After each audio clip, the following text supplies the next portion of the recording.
G'day guys and welcome back to Off the Shelf. I'm McPone. And I'm Whipper. And we've got a solid Wii U haul that we've picked up this week. We got 10 games for 100 Australian dollars. An absolute steal. Whipper, do you want to start this one off? What do we got? That's not bad entirely. Now let's preface this first. When it comes to the Wii U, first party titles only, in all honesty, because they're the better games. Yep. And you're going to notice a bit of a pattern here. Yep. First off, Batman Arkham City Armored Edition. What's the difference between this and the regular Arkham City or Arkham City Remastered? Literally, Batman's got armor. He has a bat gauntlet, which you interact with by using the gamepad. It doesn't pause the game. You get whacked in the face, and it's just not fun. That sounds super lame. Other than that, it's literally just Arkham City, so go play Arkham City on any other platform other than this. I'm sorry. I can't recommend this at all. Yeah, damn. That sucks. It was a launch title too. It was a launch title. Speaking of good games for the Wii U, Super Mario 3D World. Now, this is an absolute banger and is the sole reason why anybody should own the console. It is a fantastic 4-player party co-op game, or you can play it by yourself as well. And the idea is to go save the fairies, to go, bring restoration to the kingdom. And this has a heap of worlds you can access. I think there's like over 10 different worlds you can go to, and there's like another 3 on top of that once you've beaten Bowser at the end of the game. So it's similar to Super Mario 3D Land on the 3DS, but it's not quite the same camera perspective as what you'd get out of like Super Mario Galaxy Sunshine or 64, but it's kind of got that sort of angular camera perspective, and there's just stacks of puzzles, loads of stars you can get, heaps of mini games. It's just a blast from start to finish. Good, that's actually quite good. And you rave about this game a lot, Oh, so yeah. fingers crossed it comes to the Switch. All right, what else have you got? All right, now this one caused a bit of controversy between me and somebody else when I mentioned it. Yep. Because I called it one of the most boring games I've ever played of all time. Okay. And they yelled at me. Nintendo Land. Single player experience, 0 out of 10. 100% a party game. Probably the funnest thing about this game was playing the archery mini game, and I sat in this chair and I just spun around just spamming the arrow button, turning myself into an arrow turret. That was about the most fun I had, but I was bored after 10 minutes. I think this is the type of game you need to play with mates when you're pissed off your face and you just want to laugh at everything. Because honestly, the tutorial was boring, and having to style up my Nintendo Land park with gifts, with coins I was earning in the game. I'm like, I feel like this was a preface to DLC before DLC happened. Yeah, pass on that. Yes, but apparently this person is telling me they're going to prove me wrong, and apparently we're going to be playing Nintendo Land at some point. Alrighty, well, moving on. Donkey Kong Country Tropical Freeze. The reboot to the Donkey Kong Country series, also ported to the Switch as well. A lot of fun and very difficult. This game had a very high difficulty ceiling, and only, I think, seasoned experts to the Donkey Kong Country series would be able to take this on. Myself personally, I haven't really played much of it. Back in the day, I didn't own a SNES or any of the other games on like the Game Boy and all that, so I was kind of coming into this as a newbie, and yeah, it does ramp the difficulty up quite quickly, and you have to get quite precise with where you're jumping and where those enemies are landing. But it is a co-op experience as well, and there's lots of bananas to collect, lots of barrels to throw, and it's quite a brilliant side-scrolling adventure. Sounds like the Dark Souls of Wii U. I wouldn't put it that way, but it is difficult. Fair enough.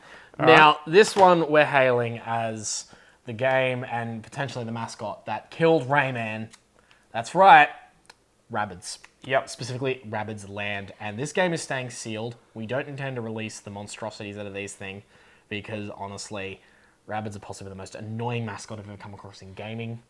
And it's another party game. It's another party title. I don't know why anybody would play this. I'm glad this stays sealed. Yeah, look, if I'm unsealing that, I'm stealing it for the case and not the game. Yeah, I don't blame you.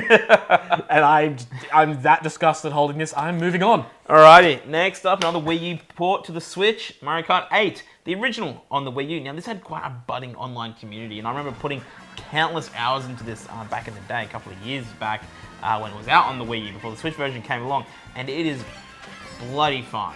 I mean, yes, the Switch version is superior in every single way, but the Wii U version is also a lot of fun. You know, you get your inverted driving, You've got lots of new weapons like the boomerang, the horn in the piranha plant.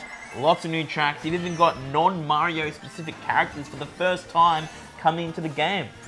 You had, I believe, we had characters from Zelda. I believe we had Link come into the game. Yep. And I can't remember. I think we got Animal Crossing in it too, Villager. And from what I recall, the Switch version got Splatoon. So They did. That's right. they did. So awesome racer for the Wii U, and definitely one of the system sellers, of course, before the Switch version came along. All right, what else? All right, I'm getting to the better end of my pile, I promise. This one, not targeted towards me, but it's a cool little game nonetheless. Enjoyable. Scribblenauts Unlimited. This one was fun. Having to go around the world, you get very simple quests where you've got to figure out what they want and then use words to actually complete the quest, and it summons things into being. For example, the tutorial level, one of your relatives needed a prize-winning pig. So first off, had to be a big pig, had to be a thick pig. You had to give that pig wings, so Red Bull. I'm kidding, I actually gave it wings.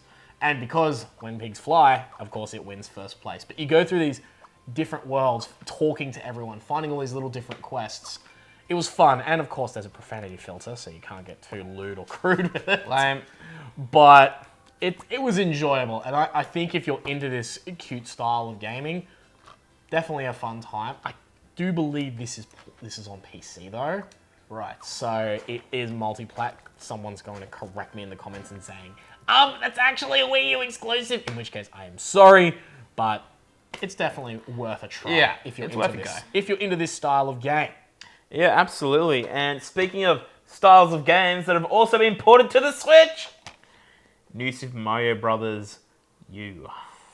So again, there's not really much to say about it. It's Super Mario Brothers. It's on the Wii U this time. Different levels with the same bloody themes like all the other bloody Mario games. You have a grass level at the start. You got a desert level second. You got an ice level third. And let me guess, Peach has been kidnapped. Yes.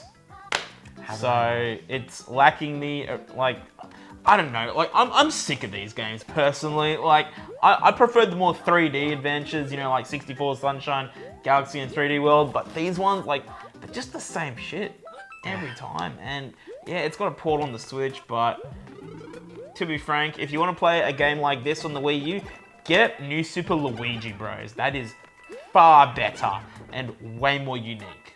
So definitely recommend that over this. Luigi deserves some love. He does. All right, what have you got next? Now, this one is one that has been ported to other platforms, but this one's still interesting the way you interact with it. Zombie U. This is a zombie apocalypse survival style game with a bit of a permadeath feature where if you die, you respawn as a whole new character with a whole new name, whole identity and everything. You have to make your way back to the point where you died, and if you make it there, you actually find your previous corpse, now a zombie with all your gear, and you got to kill him to get your gear back. Sounds pretty fun. It is actually pretty fun. It's very, very dark, dank, and it uses the gamepad to actually interact with the world, to interact with your inventory, as well as use it for the torch. You can have a radar to ping so you can see, oh, there's zombies over there. Okay, I find the only game that got the gamepad right was Wind Waker HD, which I don't have, unfortunately, because it was just inventory management. Didn't try to be anything else. But it was interesting. However, I would recommend playing this on the PC or the consoles. It has been ported. All right. And lastly, from myself, Super Smash Brothers for the Wii U. Now, I personally rate this one as one of the better Smash games. And it's not as good as Ultimate, not as good as Melee, but I'll probably slot it between probably Brawl and Melee. So Brawl, Wii U, Melee, and Ultimate. And yeah, look, huge cast of characters, lots of new characters as well, lots of new stages. And yeah, it was quite a budding online community for it on the Wii U at the time, and it was fast, it was action-packed, and yeah, just a lot of fun. Another great party game for the system. The fact that it's still got a homebrew esports community behind it as well because of this specific mechanic is impressive. Oh, absolutely. Well, I think that's going to do us for the Wii U this week. Yeah, such an one of the more underrated consoles that Nintendo is just doing their best to bury at this point. I think so. Like, the Wii U is pretty much as good as dead. I think the last game was Just Dance 2019. Yeah. Yeah, big yikes on that. That was also released on the Wii, by the way. No, that was 2020. Sorry, 2020 was. Yep. But now tell us, did you own a Wii U? What were some of your best titles from the Wii U? Let us know in the comments below. Like, comment, and subscribe, guys, if you love this video. And yeah, definitely let us know down below if you had any favorite Wii U games and any ones that stuck out for you. Any third parties as well. Like, let us know down below if there's any third party games you guys think we should check out. But guys, thanks for watching, and we'll see you guys in the next one.